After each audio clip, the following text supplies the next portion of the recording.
So thanks for joining us. A couple of technical notes as I pull up our presentation.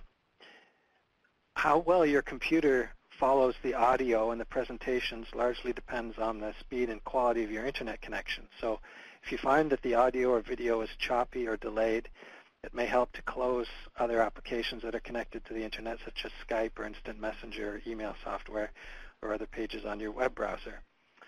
Everyone should feel free to ask questions in the chat box at the bottom right of the screen anytime, especially during the interviews.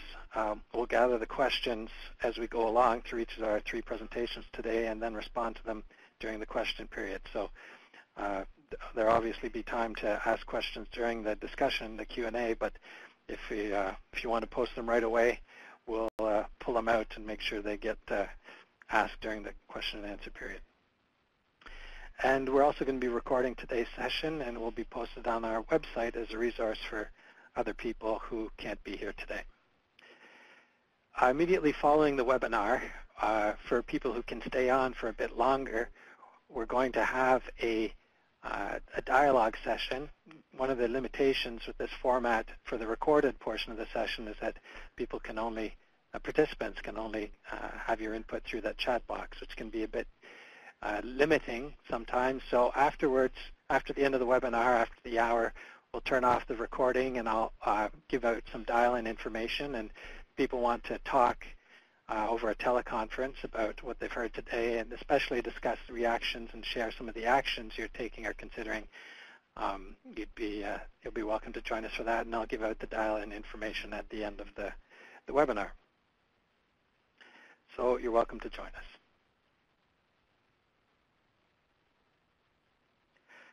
Today's session is on youth employment in the social economy, how a new generation can create new opportunities in CED. It's brought to you by the Canadian Community Economic Development and our Standing Youth Committee Emerging Leaders. We're a national network of several hundred community organizations and individuals working to create local economic opportunities that support an inclusive and sustainable economy. Here you can see a few of our members' logos. If you like the session today, consider joining CCEDNet by becoming a member or signing up for our free e-newsletters. This webinar is part of a series. Past sessions include topics such as social return on investment, the resilience imperative, social impact bonds, financial management for sustainability, and many others. All of these past sessions are available on our website. So today's session is divided into 2 parts. There you can see me. We'll be doing the facilitation for the session today, and we have 3 presenters. Our first presenter will be Maryann from Affinity Credit Union, and she'll be followed by Stefan and Sandra.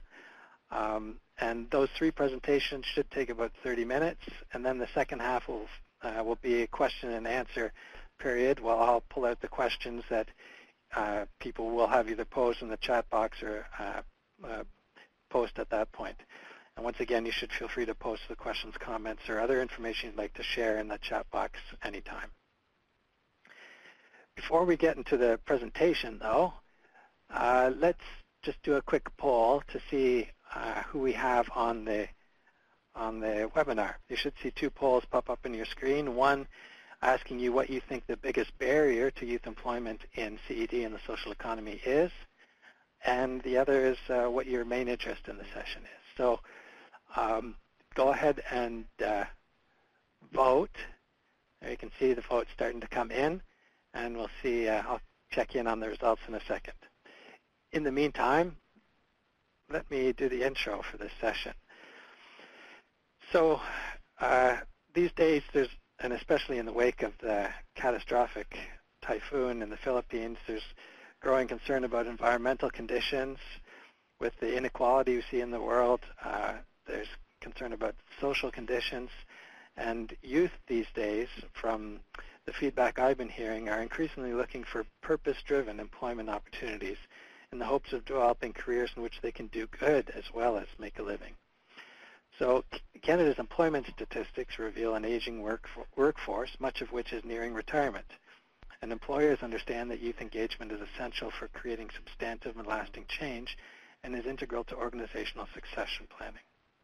All of this should bode well for youth participation in CED and the social economy. But for the moment, baby boomers seem to be working longer. Many nonprofits are strapped for funding, and that limits the hiring they can do. And in some cases, these organizations have limited experience in effective youth engagement. So they're struggling to provide the work experience and longer-term employment opportunities that are needed to attract a new generation of workers to the social economy. This session will introduce some examples of how and ideas of how youth can take charge of their own careers in community economic development and the social economy, both by creating your own initiatives and finding ways to integrate yourself into existing projects, programs, and organizations. But before we start with our first presentation, let's check in on the results. So yes, it seems that consensus, or at least the majority of respondents around the biggest barrier for youth employment is more employment opportunities itself, which I would probably agree with as well. As an emerging sector, the demand for opportunities probably outstrips supply these days. And the interest in the session, we have a good chunk of people who have other, which you can pop in the chat box there, some explanation, but people who want to provide education and training in youth, that's great to have some organizations or programs that are interested in that. So good crowd, diverse responses there. So thank you for that. We'll pull off the poll, go back to the poll there, and it'll be my pleasure to introduce our first presenter, Maryann. Maryann's currently employed with Affinity Credit Union as Community Development Manager in Saskatoon, Saskatchewan. In 2011, she joined Emerging Leaders and CCEDNet's Youth Committee and has enjoyed the experience of meeting other people who share the same goals and interests as she does, including her passion for co-ops, the environment, and her community.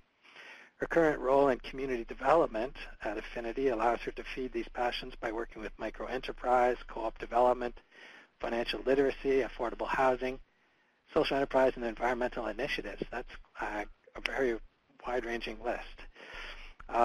You see here that something that I think I'd forgotten, Maryann has her MBA in CED from Cape Breton University, and as co-chair of CCEDNet's Emerging Leaders Committee is my boss on CCEDNet's Board of Directors.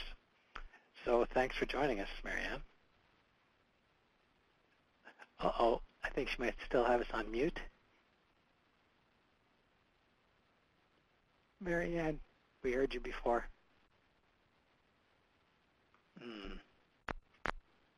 The conference is no longer in lecture mode. Can you hear me now? Yes, Maryann. Perfect. Sorry awesome. Thought I was lost for a minute.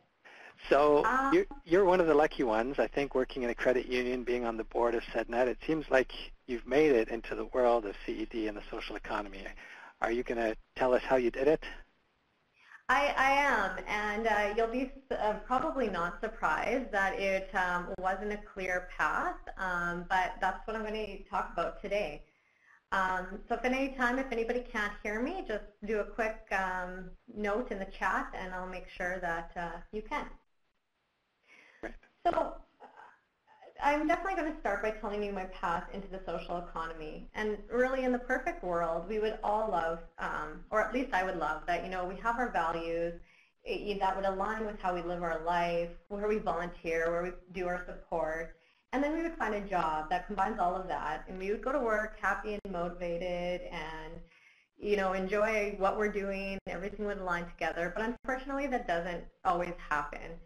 And so the path to working in the social economy is not the same for everyone. And one thing I will actually point out as well is, the social economy can be defined by working with nonprofits, charities, cooperatives. But when I'm talking on some of the points, and you'll kind of see a common theme as well throughout our three presenters, is that the social economy, it doesn't necessarily have to be defined in those parameters. So you can find opportunities to still be doing those work outside of those parameters as well. So when I actually started working in the social economy, I didn't even realize I was in it. I didn't realize what that meant.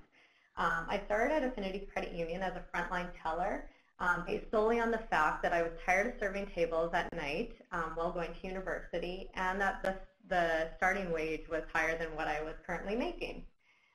So there was no intention when I took this position that that it aligned with my social values or social consciousness. But when I was working there, I continued my university studies, and I knew from an early age, so even before my university, that I really wanted to work in something that was doing good. I had certain passions or things how I wanted to live my life, and I knew that I really, really wanted my employment to align with that.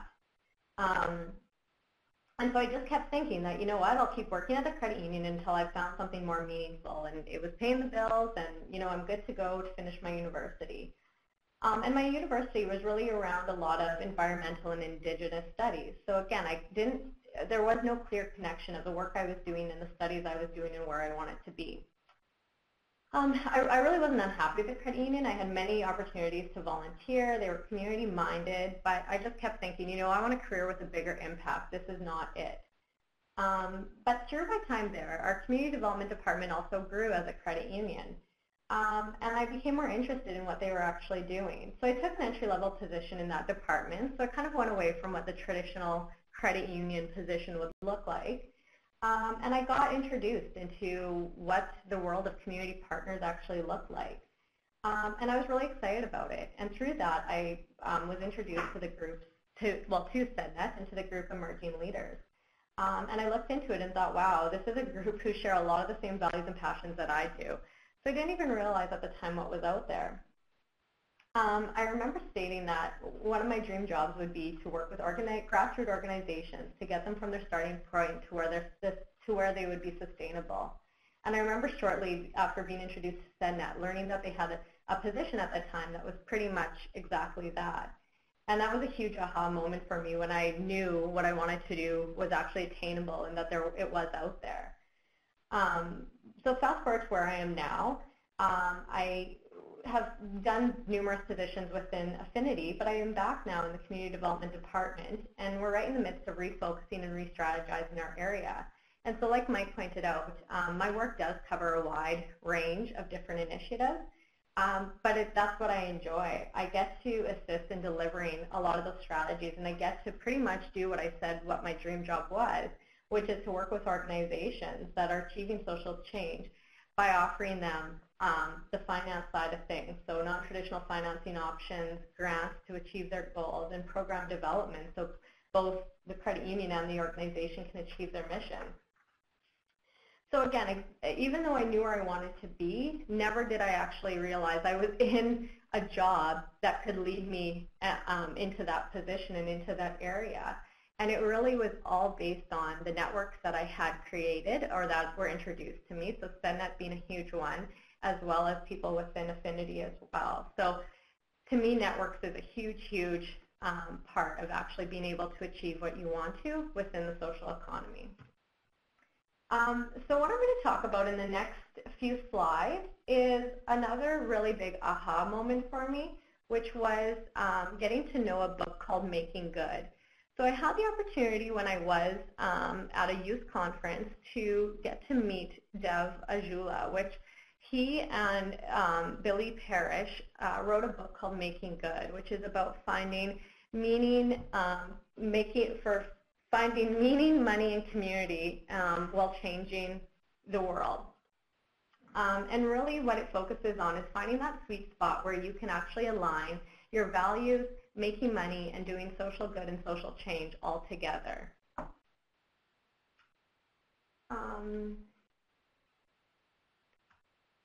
Hang on, sorry, I couldn't do my slides. So how does this actually happen? So how can we actually work to align our values?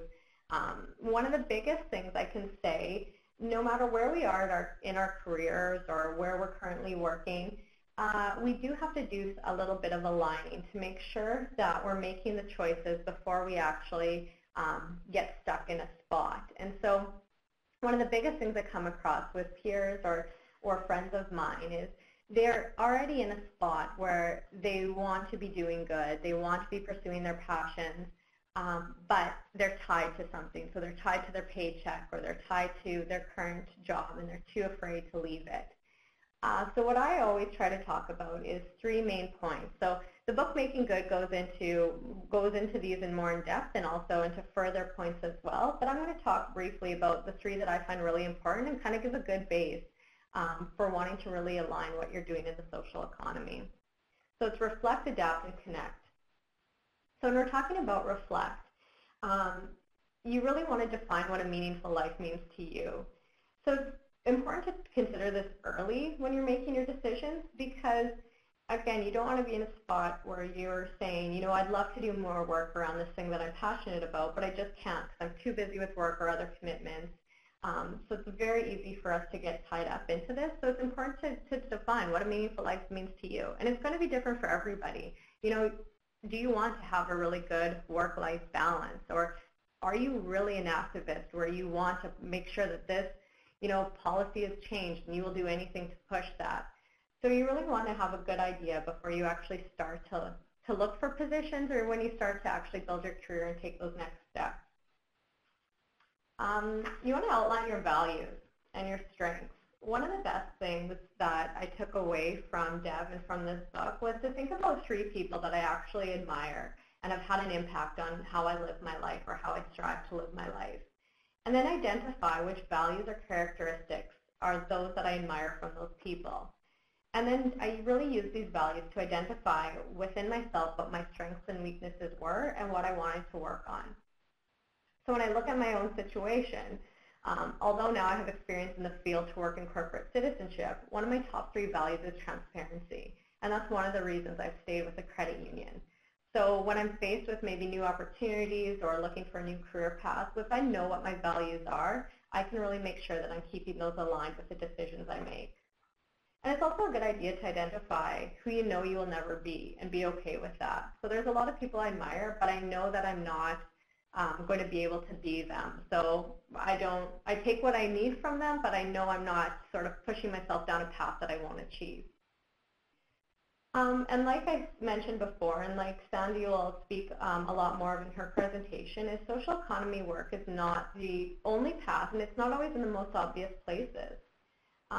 So it doesn't mean that you have to be working for a nonprofit, or it doesn't mean you have to be feeding hungry people in the third world, but it can be about finding purpose and helping people each day live their life better. And impact extends past our jobs. We can also make an impact in the methods of, say, how we eat and how we buy things. So every time we, leave the water running or leave the lights on, we make an impact. So we can really go beyond having that impact of just our jobs and actually do it with around our whole life. So one tip with Reflect, which I always have to kind of go back and reintegrate, which I think is great, is to take an hour of permission time. And what permission time is, and kind of how it's defined in the book, is actually taking an hour just to allow yourself to do whatever you want to do. And so a lot of us buy into the myth that, taking downtime means being lazy or indulgent, and that to build a strong career, it's not an issue to kind of push yourself to do 100-hour work weeks. But the fact is that it really does kill our creative and our ideas, anything we want to kind of regenerate what we're doing. It kind of kills that ability to do that. So if you take an hour to do whatever you want to do, at the beginning you'll start to feel like, maybe I'm zoning out, or maybe I'm taking a nap or grabbing a coffee. But if you continue to do it, you'll actually find yourself doing more creative work, increasing your creative flow, and really allowing yourself to look into things that are outside your normal box and your normal realm of what you're working with. So I found that to be hugely beneficial. The next piece is adapt. So you really, in today's world, we're faced with a constantly changing work landscape. So many of the best jobs that we've had 10 years from now, or that are going to be from 10 years from now, probably don't exist today. And that's okay, but we really want to make sure that we've prepared ourselves to actually adapt and to be able to move through these changes. So a big way to do this is to keep your open-mindedness. You can't presume to have all the answers, and really as soon as you do, so as soon as you start to think about, I want to make this change, or I'm passionate about this, and here's how to do it, you stop listening to learn, and you really only listen to prove yourself right. So keep yourself open to other solutions, other areas. Letting go of your notions of self. So take a look at how you've always defined yourself and let go of something by opening your eyes to new kinds of possibilities and new opportunities. So sometimes we opt out before giving ourselves a chance to compete. And I know for myself, there's certain things I feel I can't do, and public speaking is one of them. But I still try and incorporate that in opportunities that come my way so I can build on that and I can gain experience it and decide if I really am bad at it or not. Teachable moments. Take these moments that you come across and learn from them. So it's kind of the old saying of where's the silver lining or what does it all mean? But those teachable moments are huge, and they're not always massive failures. So a lot of them can just be the small circumstances, like decisions you feel a twinge or anxiety about, or something that makes you reflect on the truth of who you are. So really keep those in mind and learn from them. And learning mastery. So again, to be able to adapt, there's going to be a lot of questions or a lot of new skills we're faced with. I know for this past year, I've been continually faced with two key questions: what should I learn and how should I learn it? And our key to doing that is really to give it a go. And if you've identified the skills you want to work on or the skills that you're going to need for a certain area, make sure that you're prepared to put the time in to commit to it. So you can't just, say I'm going to Google something and try and learn from it. Actually take the time. And learning doesn't have to be in a concrete way. It doesn't have to be taking a course or going to school. You can teach yourselves in many ways, but make sure you're actually putting in that effort so you're not spreading yourself so thin. A tip for this is do homework on yourself. Think about what some of the things you're good at and what you love doing. And then think of what your biggest challenges or major life milestones were in the past 5 years. What did you learn from those, or what are areas that you found you wanted to work on? So it's important before you focus on kind of which areas you want to be in to really define your skills and be able to communicate those when you are looking for a position or you are looking forward to move ahead in a certain job. And the last point is around connecting. I know I've experienced firsthand the overwhelming feeling that comes with networking. So it's constantly like a race where it's like, you want to meet this person because they might be able to give you an in with this, or you might meet somebody at a conference and you have limited time to introduce yourself and make an impact. So some key things that to keep in mind are the intention is the message. So care about what you're actually communicating and don't fake it. So if your passion is to help build cooperatives, make sure that you're communicating that well, and that if you meet somebody who isn't exactly in that area, don't tailor your message or what your passion is to try and sell yourself to that person. People sense genuineness and they respond to it. So communicating with intention means communicating with caring, and that translates into a deeper consideration for the person receiving your message. The magic question, how can I help? So it doesn't have to be a huge amount of time. It's not about giving your services away for free or doing something you don't want to do. But if you want to build a network that actually supports you, there has to be some give and take. So you need to actually build a network of friends, not just connections. Network, you care about who they are and not just who they know. So take the time to actually get to know the person you're networking with and ask that question, how can I help? How can I fit? Peer coaching. So when we take these deep looks into ourselves and we try to, align our values and what we're doing in our message, it can be hard because nobody kind of wants to look at themselves and nobody wants to take all that time to put that much work into yourself, but it's worth it. And sometimes if you match up with somebody who's a peer, who's facing the same challenges or in the same boat as you are, it can really make a difference if you can help each other walk through that and really strengthen what your message is and what you're trying to communicate. And your friendship circle. We all know that we have people in our lives and they affect how they're shaped and how, whether we like it or not, so some is good, some is bad. And it doesn't mean that we have to eliminate people in our life, but we can identify which ones push us ahead in certain areas. So a tip around this is to build your own culture. So the culture you create will be what you live with and what sustains you and what enables you to unlock the resources you need to build your career. So really decide what kind of culture you want to create and live by it. And again, I can't stress enough that that's going to be what is kind of the true, genuine itself that will show through when you are talking to people and looking for jobs, really in any sector. So the basic fundamental premise of this book, and I really suggest, you know, if you do have a passion, you are looking to work in any type of social economy field, I would really suggest picking up the book Making Good and having a read through it. It has helped me numerous times over. But the real fundamental premise of the book is that you don't have to compromise your values to have comfort and control over your time and the work that you do.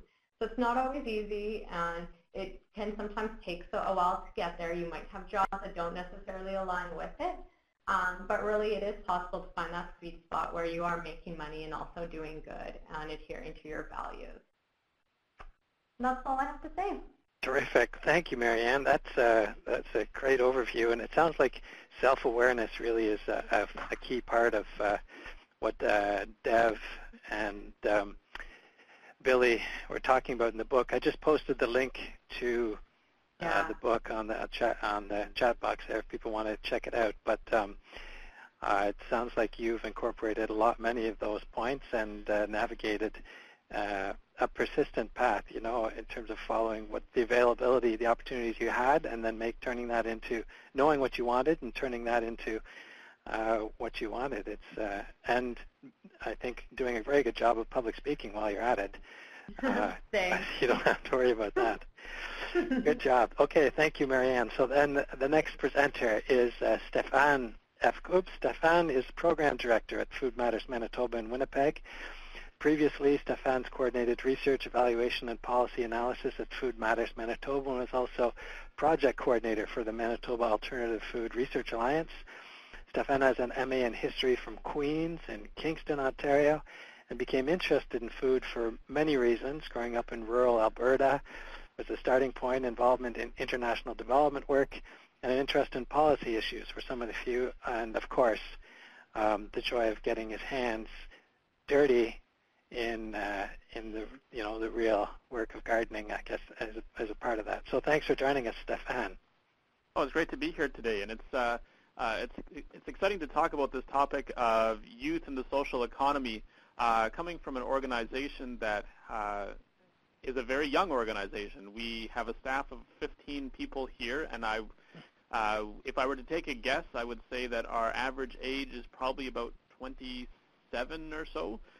26, 27, and 3/4 of our staff would be under the age of 30. So we have a very young staff, which has lots of great opportunities to it, some challenges as well. But I thought I would shape my talk a little bit today around the organizational point of view. Some tips for organizations working with young people, and I hope that by doing that, that also can tell a little bit of the other side of the story too, for youth and young people interested in working in the social economy.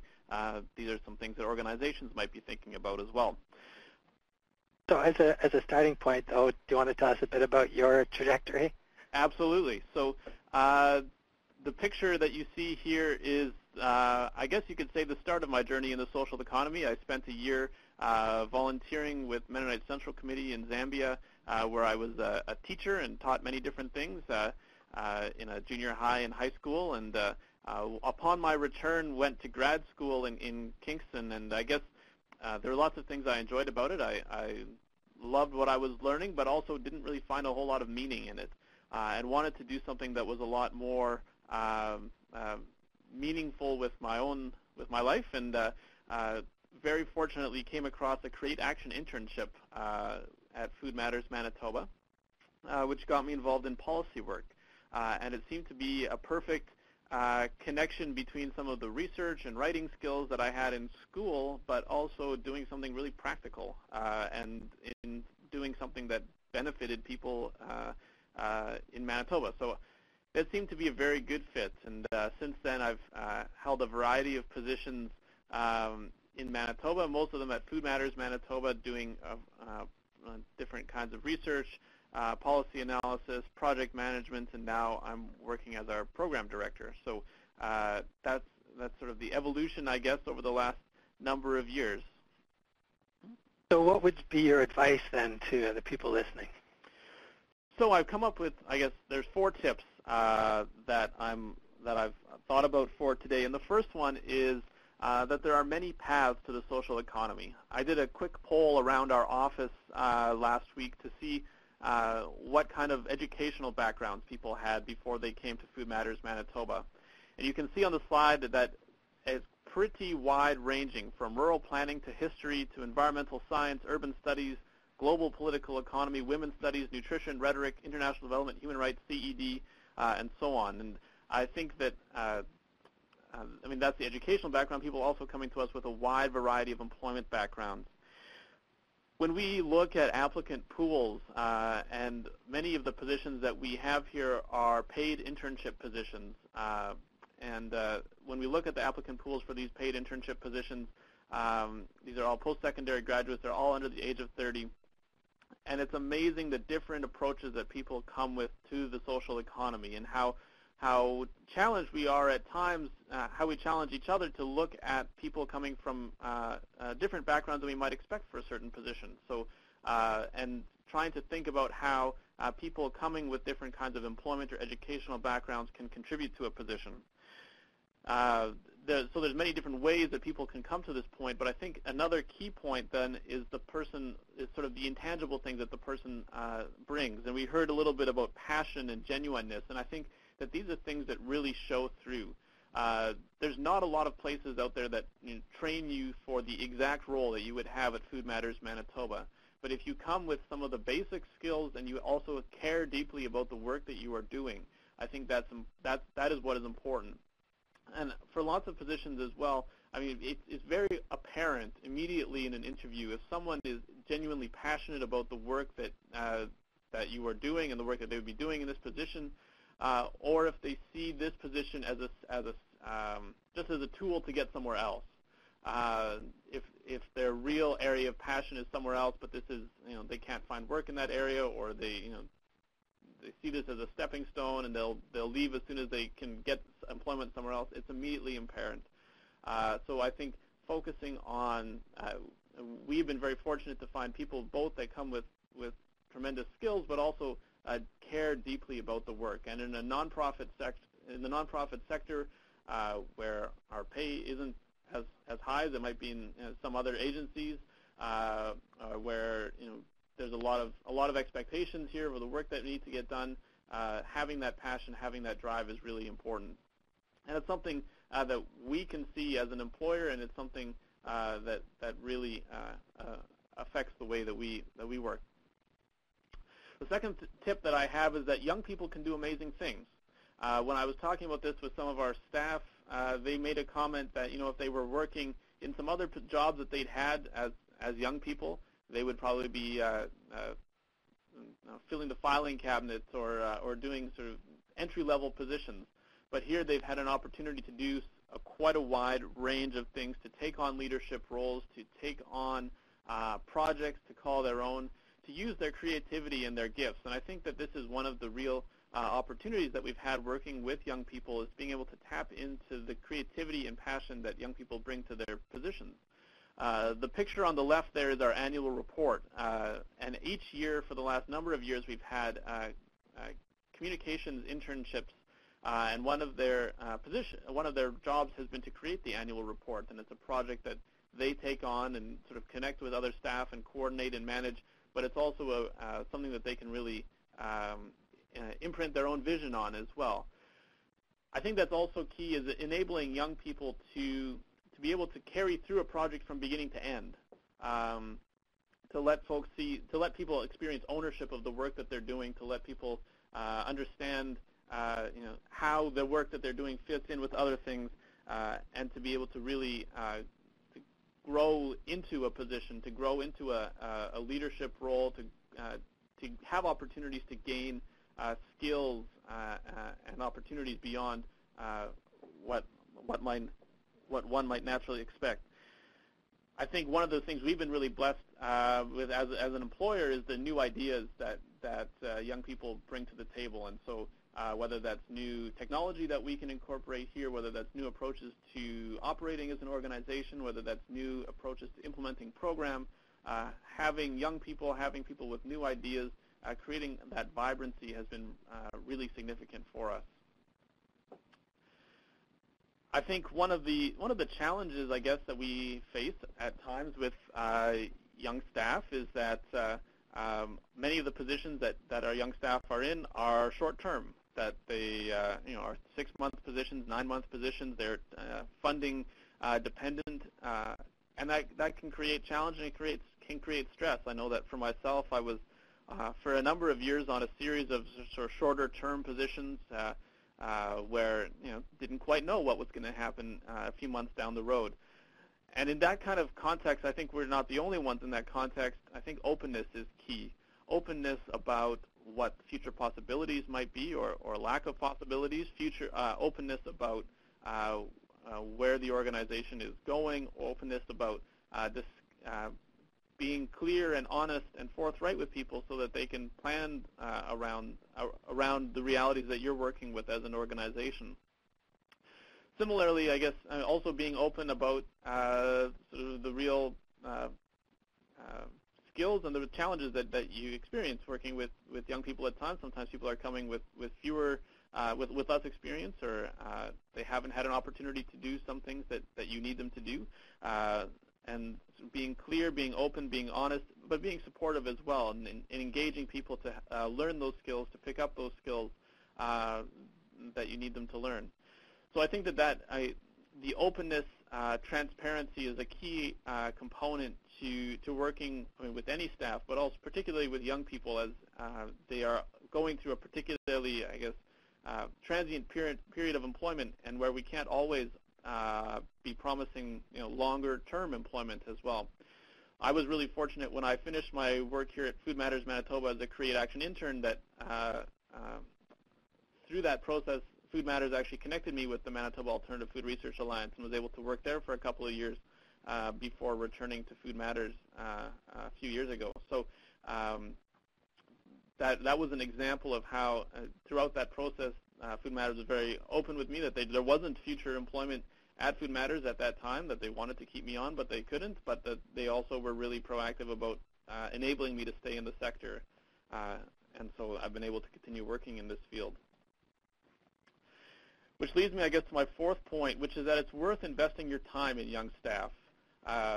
More time is needed to mentor, to support, to encourage, to enable young staff to do the work, but it also can make a tremendous contribution both to your organization and to the entire sector. The pictures that you see here on the right is a former staff member who's now managing a community food center in Winnipeg. She worked with us when she was in school a number of years ago and has since gone on to work in a variety of positions in the sector. And the left there, the fellow on the left has now gone actually to work at CCEDNet. So again, another young person who was able to receive training here that has continued a career in the social economy sector. I think that investing time in young people, even if they're just in your organization for a short time, is beneficial. I think it's beneficial for your organization. You get stronger results as an organization, or you create staff members who are hopefully able to stay on in your organization for a long time. But also, it enables the growth of the entire sector, and I think that's something that's worth investing in, both in a broad sense, because it's a sector we want to see grow and succeed, and it's good to have young people with skills who are investing their careers in the sector, but also because doing so, creates connections for your organization. So we're able to plug into some of the connections of people who worked here, who are familiar with our work, and develop new relationships based on those relationships that we had when they were working here. So that opens up doors down the road and doors that you might not expect. One of the things we do with all of our young staff when they start is develop learning goals as part of their orientation, and then check in with them about those learning goals. So not only the goals about, you're going to do X, Y, and Z in your job, but what do you want to learn while you're here? What are the key areas that you see yourself wanting to grow in while you're in this position? And then finding opportunities to enable people to grow in those ways, to be able to participate in meetings or workshops, or events, or do a particular task that will enable them to grow in those ways and contribute to their career, both here at Food Matters and hopefully beyond as well. Terrific. That's very good good advice for organizations from what clearly is a very successful, very young organization at Food Matters Manitoba. Stefan, thanks. Thank you. And do you know by chance who Michael Cera is? I do, yeah. Do you? And it's why, because it sounds like Natalie and Sylvia say that, I don't know if it was the photograph from Zambia or the other picture, but there's some resemblance that may help, or if there's any connection with youth employment and the social economy. But looking like Michael Cera might be another connection there. Okay, I think I look significantly less like Michael Cera now than perhaps I did in that picture a few years ago. Oh, well, those things happen to all of us. You saw in my picture, too. So, okay, thank you, Stefan. Sandra, it's my pleasure now to introduce Sandy Badcock. Sandy is the Housing and Tenant Relations Specialist with Stella's Circle, a social services agency in St. John's, Newfoundland that provides programs for adults who have faced challenges in the community, including personal or family breakdown, homelessness, mental health issues, addictions, abuse, illiteracy, and lack of education, as well as poverty. Sandy entered the world of CED as a Create Action intern in 2010, so there's a similarity with Stefan, and has never turned back. And she's worked with various organizations for youth, including Finally, which is an acronym for Futures in Newfoundland and Labrador Youth, I believe, Service Canada Centre for Youth, and Student Affairs and Services. Is that at Memorial University, Sandy, Student Affairs? Yes, it was at Memorial. Right. So Sandy's been active in youth advocacy, issues, and engagement, and is the current co-chair of our Emerging Leaders Committee. Thanks for joining us, Sandy. Thank you for having me. Very excited. I am going to talk about finding a place, I guess, for CED. And by doing this, I'm going to tell a little bit about my story. I actually wanted to be a teacher, and then I realized that I did not like French, so I threw that out the window. I decided then I wanted to be a lawyer, so I got a certificate in criminology and Bachelor of Arts Honors in History and Political Science, and I wrote the LSAT, and then I got my Master's of Arts, and then I wrote the LSAT again. And then I realized that I do not do well with standardized tests and got the exact same score. And I sort of got my little introduction to CED when I got an internship in 2010 with Futures in Newfoundland and Labrador's Youth, or Finally, as we like to call them, through the Create Action program. And after years of working with Service Canada Centre for Youth and working in retail, this was kind of like a little welcome opportunity. And I found myself falling into a career of CED because I was one of those young people that really wasn't sure what I wanted to be or what my goals were. When I got to the Create Action internship, I literally thought, people have careers doing this? I could not get over it. Creating economic opportunities and bettering social conditions, these were things that people were doing every day all across Canada, and I actually had no idea that this field existed. It was a ginormous learning curve for me, and I was very fortunate to go to the CED gathering in Winnipeg in 2010 and really see firsthand all of the amazing opportunities that were out there in the field and the amazing different careers that you could have. When I was with Finally, I was instantly connected with over 20 Create Action interns who were, some of them experiencing the same thing as me. What is CED? Where does it fit?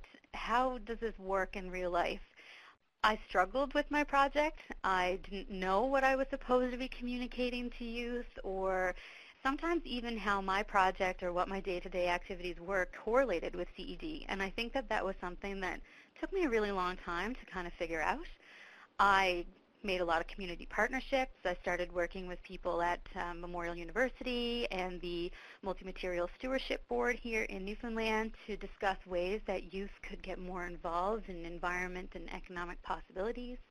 I definitely used it to my advantage as much as I could, networking with people, creating youth newsletters, trying to come up with some day-to-day tips that youth could use in Newfoundland and Labrador to really immerse themselves into CED. I unfortunately didn't get to stay with Futures in Newfoundland and Labrador's Youth and moved on to Student Affairs and Services at Memorial University as their off-campus housing coordinator.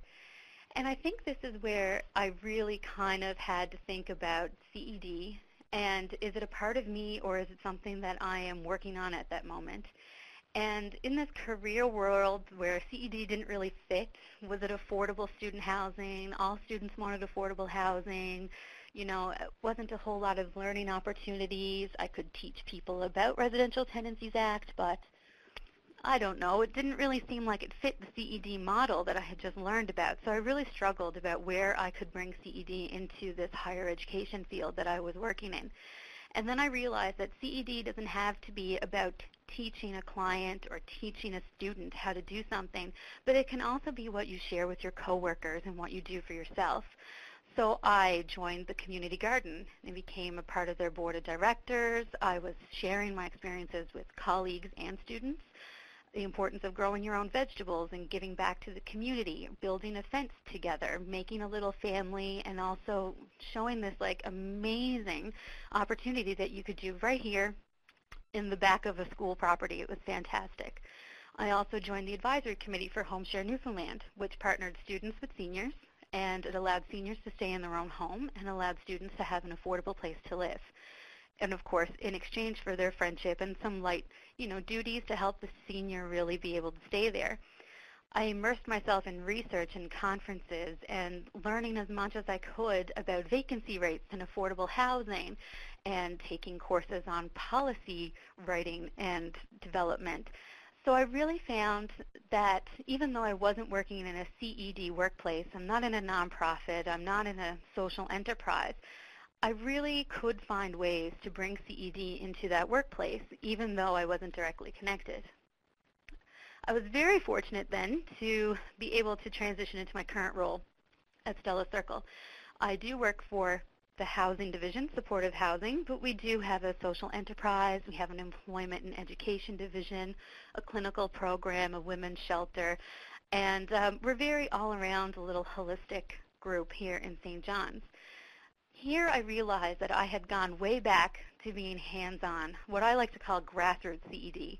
We are teaching financial literacy. We are doing community gatherings. We are encouraging people to recycle.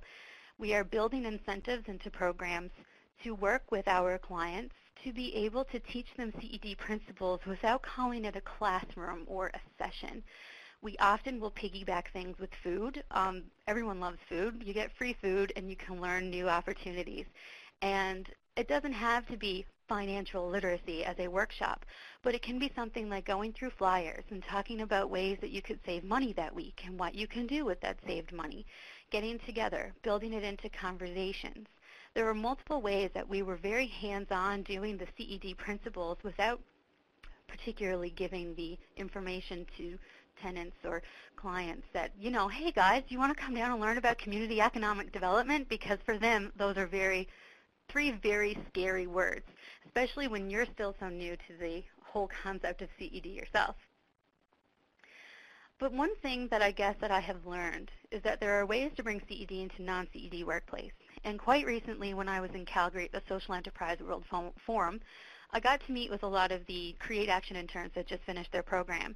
And so many of them were struggling with the job market. Okay, I really like CED. I want to be able to stay in the CED field, but that's not where the jobs are right now. And in order for me to be able to pay off my student loan and keep my car and have my lifestyle, I had to go into the non-CED world.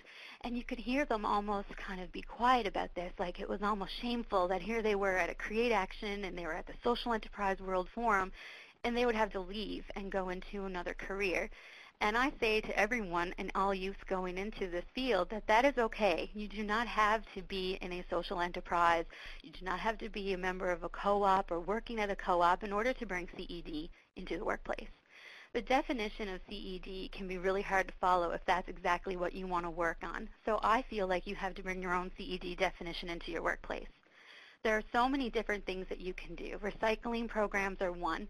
In my particular organization right now, to encourage our tenants to actually recycle, we started a loan program so that if they were short on cash, they could receive some money from the recycling program and then pay it back when they got paid.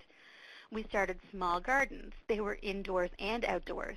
So we got them together. We painted some flower pots. We talked about how this could brighten up the space, make their homes their own, and it was ways that we could teach them about this as well.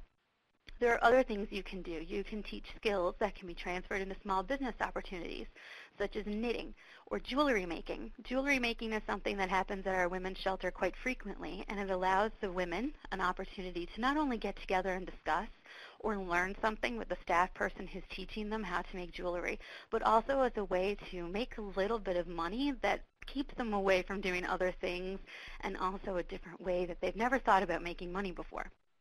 You can also just share tips with staff and clients.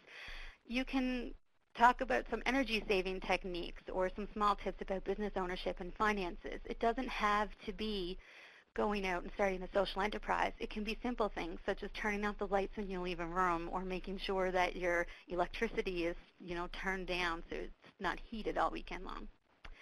All of these ideas, they can be creative, and they don't have to be starting a large-scale organization, or you don't have to be in a nonprofit in order to actually bring CED principles into your workplace. And one of the most important ways to do this is to stay connected, which I know is extremely difficult. Believe me, I am one of the first people to admit that when I get into a room or a conference full of people, I'm not sure how to introduce myself right away. I kind of am waiting for the person next to me to say, oh, have you met such and such? They also work in affordable housing. Because sometimes you feel like you're really awkward going up to someone, but it is important.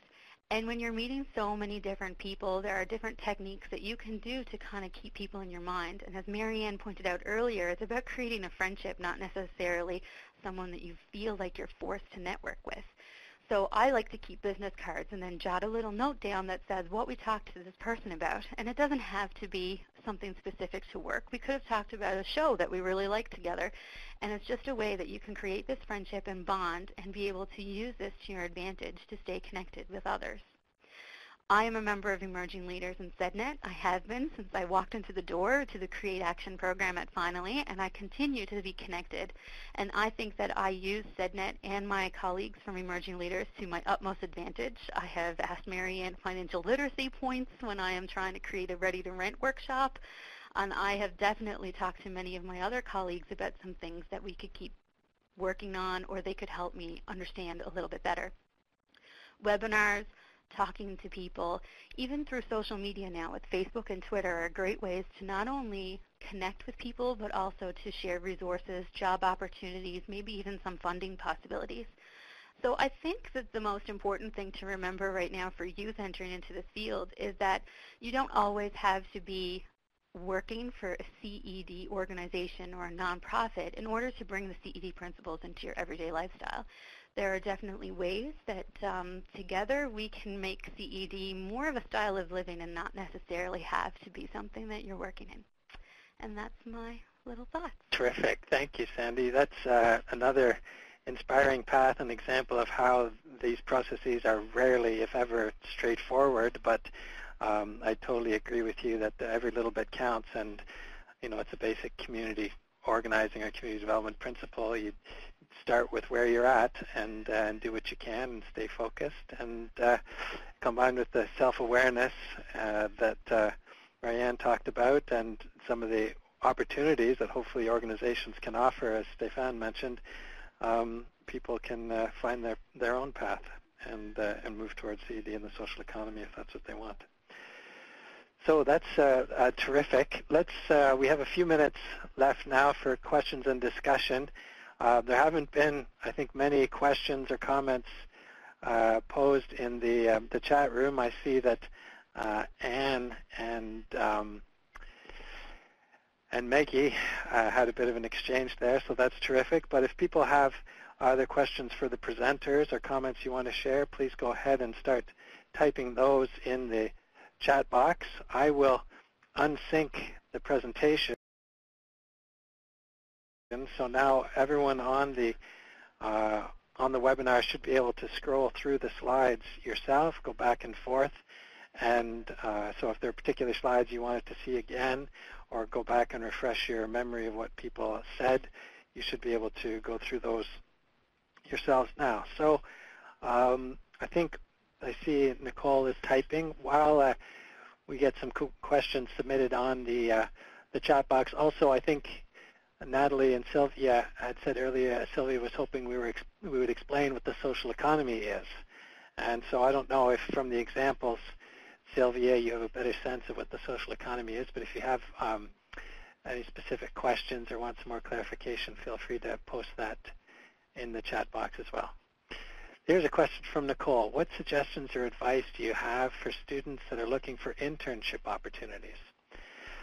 What do you do, Sandy, Maryann, or Stefan, do you have any idea about internship opportunities? And I think, Nicole, are you talking both about paid or unpaid internships? Because in the media these days we're getting a bit of a, I think, a reaction to the culture of unpaid work placements. And in fact, when we were at the Social Enterprise World Forum, Bob Massey from the U.S. was there and talking about how it becomes almost exploitative, some of the unpaid internship programs that people are having to go through these days. So do you have any comments from any of our presenters on internship opportunities? Maryann here.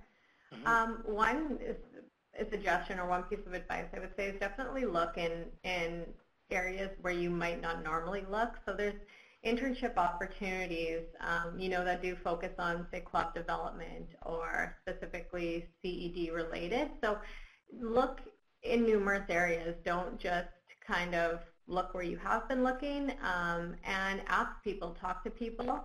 But on top of that, what I would say, I was never in a formal internship program, but what I did and what I really enjoyed was, while I was serving, while I was waiting tables, or even while I was a frontline teller, and I didn't feel like I was getting that necessarily from the work I was doing, I tried to find opportunities where I could gain experience sort of on the side. So whether it was volunteering with a certain organization or in a certain skill set, I really made sure that I tried to find opportunities where I could get that experience and could add it as well to a CV, or even just know that I have these skills that now that I want to say I can offer, I actually can because I've done work in it. So maybe it's sometimes not even looking at an internship in the formal sense. Great. Any other comments from Stefan or Sandy?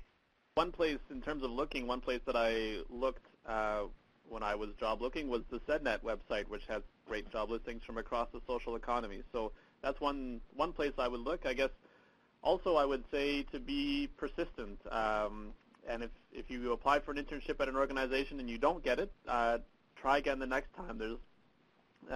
We get a lot of very great applicants for each position that we post, and we can't always we can't hire all the great applicants that come through our doors. So, but if we see your name or know who you are, and that's going to definitely bring you up to the top of the pile. So don't be discouraged if you don't get something the first time. Continue to try.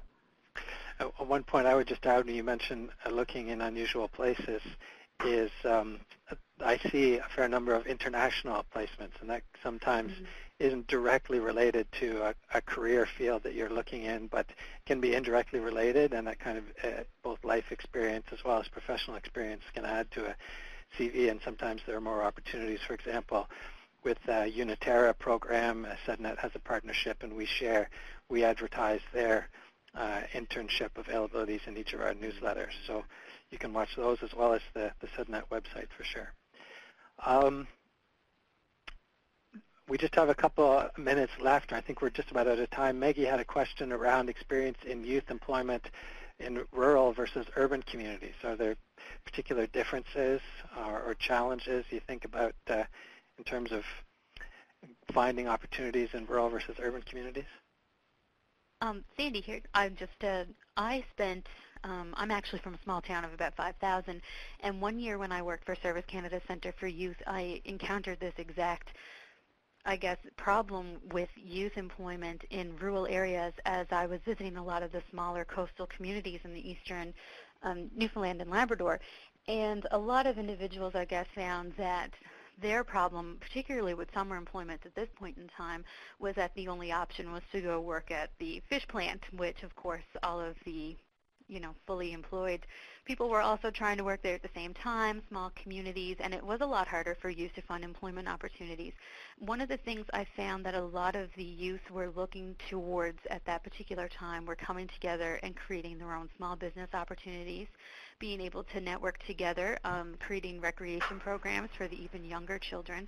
They were also looking into ways that they could create what they called like odd job squads. So they were actually going around, they were starting out these little tiny business initiatives, and it was a lot harder to try to get youth to enter into employment opportunities or to get them thinking. But we were successful in getting a lot of youth in these small rural areas to be very creative about things that they were doing and things they could offer the community and gain employment at the same time. It takes a lot more work, but it was one thing that did work at the end. Terrific. Well, that's very interesting. We're just over time, so I'm going to resync the presentation and wrap up the recorded portion of our webinar today. Here you have some more links for more information. I think a couple of our presenters emphasized the importance of networking, staying in touch, both in terms of being aware of opportunities, but also just finding support and making friends with people who share common interests and values. So checking out our website for some of CCEDNet's youth activities and subscribing to our newsletters, getting involved in CCEDNet's Emerging Leaders. We have a Facebook group, and communicating with Sandy or Maryann, you can find out more about the committee's activities. You also should have just received an email with a link to a 2-minute evaluation survey. Please take a second to fill it out right away, if possible. Your feedback is very important to us on the webinar today. And then finally, of course, many thanks to Maryann, Stefan, Sanzi for sharing their unique perspective and experiences, and to CCEDNet's Emerging Leaders Committee for coordinating the session today. And thanks to all of you for your participation and questions. The webinar recording will be posted on our website in the coming days, and we'll send you the link as well as a link for the presentations as soon as they're available. The recorded portion of the webinar will conclude here, and participants who are interested in discussing a bit more can join us for the Create Action session and stay online, and I'll post the dial-in info for that